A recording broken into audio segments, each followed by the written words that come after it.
Welcome all of you under the banner Indica IAS by Aditya sir. Delhi से मैं बोल रहा हूँ। आप लोग जो मेरे फॉलोअर्स हैं, चाहे वह यूपीएससी के स्टूडेंट्स हों, चाहे स्टेट पीसीएस एग्जामिनेशंस के हों, चाहे वनडे एग्जामिनेशंस के हों, सब लोगों के लिए एक मैं महत्वपूर्ण टॉपिक्स लेके आया हूँ आज। ये टॉपिक्स है कास्ट मूवमेंट इन इंडिया। जो लोग हिस्ट्री में पढ़ते हैं जीएस पॉइंट ऑफ व्यू से, जनरल जीएस में, वो आपको मॉडर्न इंडियन हिस्ट्री में ये चीज पढ़ने को मिलेंगे। यूपीएससी में जो जीएस का पार्ट है, स्टेट पीसीएस में भी है, उसमें ये उपयोगी है। साथ साथ सोशोलॉजी वाले जो बच्चे हैं जो सोशोलॉजी ऑप्शनल रखते हैं, उनके लिए काफी उपयोगी है। और इसमें बहुत सारे ऐसे तथ्य आएंगे जो वनडे एग्जामिनेशंस के पॉइंट ऑफ व्यू से काफी रेलिवेंट है। दोस्तों, 18th-19th सेंचुरी का जो पीरियड है, मॉडर्न टाइम, भारत में जातीय आंदोलन हुए हैं। जातियों में कॉन्शसनेस, जागरूकता, ऑर्गेनाइजेशन और संगठन, लीडरशिप के फलस्वरूप डेवलप हुआ।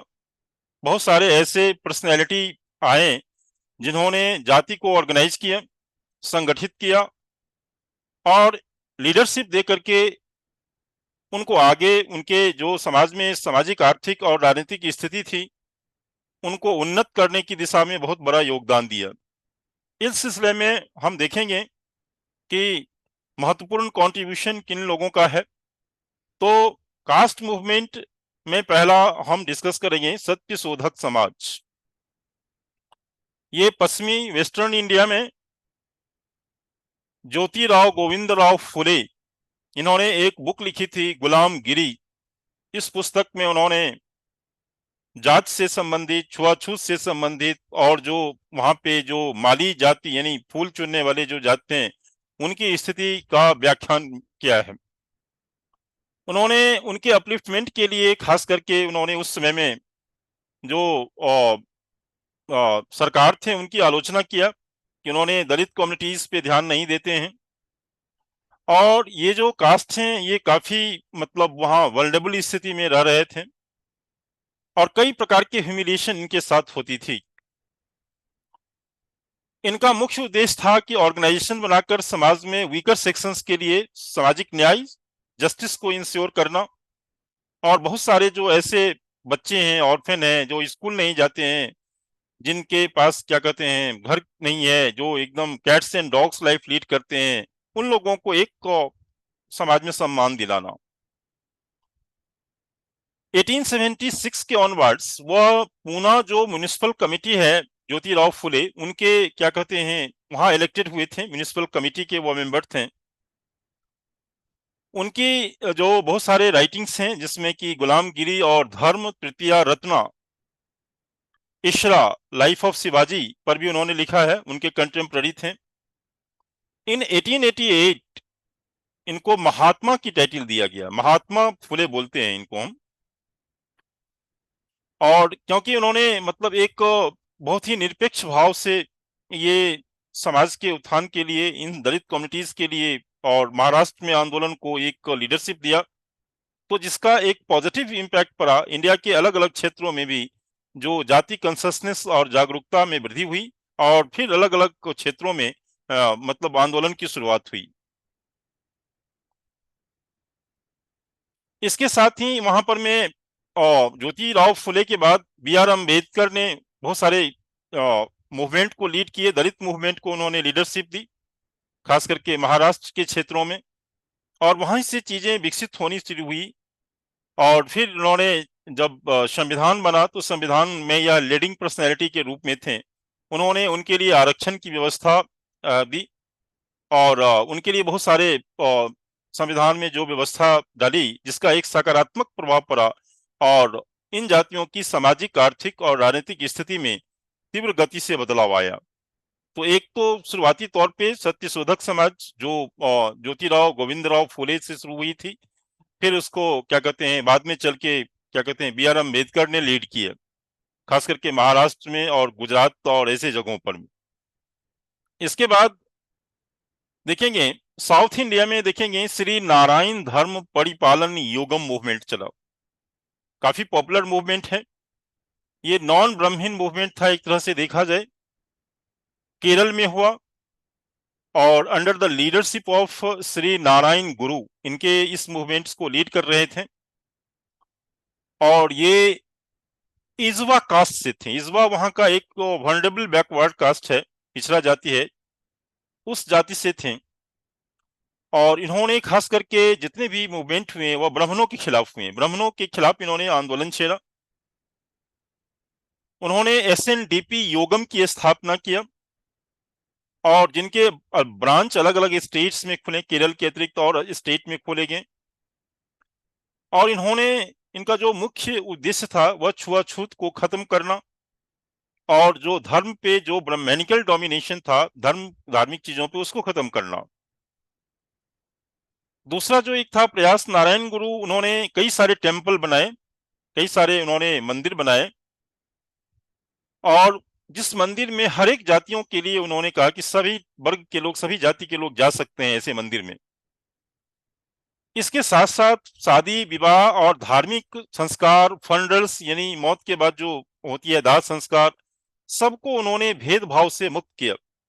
उसके लिए उन्होंने संघर्ष किया, प्रयास किया और कई सारे लोगों को संगठित करके उसको खत्म करने की बात किया कि ऐसे रिचुअल्स जहाँ की मतलब बहुत सारे सेग्रीगेशन है, बहुत सारे मतलब एक हिंदू वो कर सकता है, दूसरा क्यों नहीं कर सकता है। इसके साथ ही उनको बहुत सफलता मिली इसमें, बैकवर्ड क्लास को ऑर्गेनाइज करने में और समाज में उनको एक जगह मिला। उन्होंने जो ये नारायण गुरु थे वह गांधी जी की आलोचना भी किए थे, क्योंकि गांधी जी चतुर्वर्ण जो सिद्धांत है, 4 प्रकार के वर्ण यानी वर्ण व्यवस्था का जो सिद्धांत है, उनके पक्षधर थे। तो गांधी जी वर्ण व्यवस्था को सही मानते थे, लेकिन उनके अंदर जो भेदभाव था उसको वो गलत मानते थे। तो गांधी जी का भी ये आलोचक थे एक तरह से देखा जाए तो। इन्होंने नया स्लोगन दिया, जो श्री नारायण गुरु थे उन्होंने एक स्लोगन दिया, one religion, one cast and one God for Mankind. मनुष्य जीवन के लिए एक धर्म, एक जाति होनी चाहिए और एक ईश्वर भी होनी चाहिए। तो ये देखा जाए तो एक वैज्ञानिक जो सोच पे आधारित उनकी विचार थी। और उन्होंने जो स्लोगन दिया, एक यूनिफिकेशन के लिए दिया, भारतीय समाज का सोशल इंटीग्रेशन कैसे हो, इकोनॉमिक इंटीग्रेशन कैसे हो और पॉलिटिकल इंटीग्रेशन तभी हो सकता है जब हिंदू सोसाइटी में मतलब एक ओवरऑल इंटीग्रेशन हो। जाति के आधार पे बटे रहने के कारण अंग्रेजों ने इसका फायदा उठाया और जाति और धर्म के आधार पर हमें बांट के कई सालों तक हमारे ऊपर शासन किए। तो उस समय में इस तरह की यूनिफिकेशन की बहुत सख्त जरूरत थी, जो जातिगत भेदभाव को खत्म करके एक एकजुट होना, इसके लिए उन्होंने एक प्रयास, बहुत महत्वपूर्ण प्रयास किया, श्री नारायण गुरु केरल से। तीसरा जो इसका एक टर्निंग पॉइंट है वह है जस्टिस पार्टी। जस्टिस पार्टी जो भी है, ये जस्टिस पार्टी आपको साउथ इंडिया में डेवलप हुआ, मद्रास में, खास करके चेन्नई में। यह ब्राह्मणों के खिलाफ दलित कम्युनिटी अपने आप को ऑर्गेनाइज किए और उनका मानना था कि दलित यूनिटी को हम कायम करेंगे, दलित में कॉन्शसनेस लाएंगे, जागरूकता लाएंगे और अपने स्टेटस जो है, उनकी जो निम्न स्थिति समाज में है, सोशियली, इकोनॉमिकली और पॉलिटिकली, उनको हम बेहतर करेंगे। इसके तहत doctor TM Nair, P Thyagarajan Chetty and CN Mudaliar ये एक साथ आए and founded the Justice Party in 1916। 1916 में ये तीनों मिलकर के, यानी त्यागराजन चेट्टी, नायर और मुदलियार, ये तीनों मिलकर के इन्होंने जस्टिस पार्टी का निर्माण किया 1916 में। और फिर धीरे धीरे ये क्या कहते हैं, ये resolve to form an association. Non Brahmin लोगों का एक तरह से ये पार्टी था, जो ब्राह्मणों के खिलाफ क्या कहते हैं साउथ इंडिया में जो था, एक एसोसिएशन बनाया। और इनका मतलब था कि समाज में हम अपने तरह से हमें पोजीशंस मिले, स्टेटस मिले और पॉलिटिकली हम लोगों को ऑर्गेनाइज करें। नेक्स्ट जो पॉइंट है वह सेल्फ रेस्पेक्ट मूवमेंट, आत्मसम्मान आंदोलन। इनको लीड करने वाले थे ईवी रामास्वामी नायकर। 1925, इन्हें पेरियार के नाम से भी हम जानते हैं, ईवी रामास्वामी नायकर पेरियार के नाम से भी जाना जाते हैं। 1925 में इन्होंने आंदोलन किया, इस तरह के मूवमेंट को शुरुआत किया against caste system and brahminical जो डोमिनेशन था, ब्राह्मण लोगों जो धर्म पे पकड़ बना रखे थे और मंदिरों पे कब्जा कर रखे थे और कई तरह से उनका डोमिनेशन था, उनको खत्म करना था इनका। खुद ही आरशू जर्नल इन्होंने स्टार्ट किया 1910 में। 1910 में इन्होंने एक जर्नल लिखा, लिटरेरी वर्क था, बहुत काफी पॉपुलर जर्नल था, खुद ही आरशू। उसमें इन्होंने जो दलित प्रॉब्लम्स, इश्यूज और मुद्दे को वह पब्लिश करते थे और इसके माध्यम से एक चेतना का विकास करना उनका उद्देश्य था। उसके बाद एक और है इसी कॉन्टेक्स्ट में हमारा जो जो मूवमेंट है जो आधुनिक काल में हुए हैं, वह है depress class movement, Mahar movement. Started under the leadership of B R Ambedkar. 1924 में इन्होंने महर मूवमेंट स्टार्ट किया, बी आर अम्बेडकर ने। इसके कंपोनेंट्स थे, पहला अपलिफ्टमेंट ऑफ डिप्रेस्ड क्लास, यानी डिप्रेस्ड क्लास दलित कम्युनिटी के लोगों को socially, economically and politically position दिलाना समाज में। छुआछूत, दूसरा पॉइंट है छुआछूत पे प्रतिबंध लगाना। और depress class institution was founded in 1924। Marathi fortnightly, बहिष्कृत भारत, वेरी इंपॉर्टेंट, कई बार ये पूछे गए हैं कि 1927 में इन्होंने बहिष्कृत भारत नाम का एक मराठी लैंग्वेज में फोर्टनाइटली मैगजीन शुरू किया और उनके माध्यम से लिटररी, उस समय में तो ये टेक्नोलॉजी था नहीं, ये सोशल मीडिया था नहीं, यानी इलेक्ट्रॉनिक्स मीडिया था, तो जो प्रिंट मीडिया था उसके माध्यम से लोगों तक पहुंचना और लोगों को जागरूक करना।